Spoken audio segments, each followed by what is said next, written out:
Welcome to the Wall Street Journal. I'm Simon Constable, and Professor Robert Shiller, Nobel laureate in economics, joins us now, well known for the Case-Shiller Home Price Index. I did questionnaire surveys in 2004. The average expectation for the next 10 years was 12% a year among recent home buyers. 12% a year, which would have beaten the stock market and would have been completely different from historical averages. It seems like there's bubbles brewing all over the world. And there seems to be a speculative attitude that Can you name a couple of them for us, just for our benefit? Yeah. You said a couple of bubbles brewing over the world. Well, I was recently in Brazil, and now they don't recognize that it's a bubble.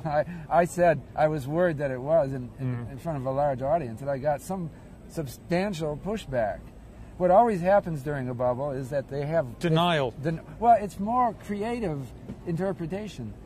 Brazil is getting a middle class. The mortgage institutes are developing institutions. So you mentioned Brazil. Where else do you see a bubble?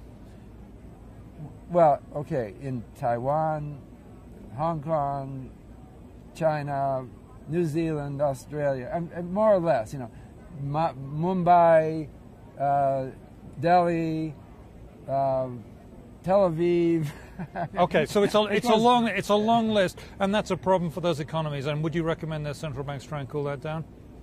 Well, I mentioned Tel Aviv last. Stanley Fischer is famous when he was head of the Bank of Israel for doing just that. Okay, and those things are happening in other countries as well.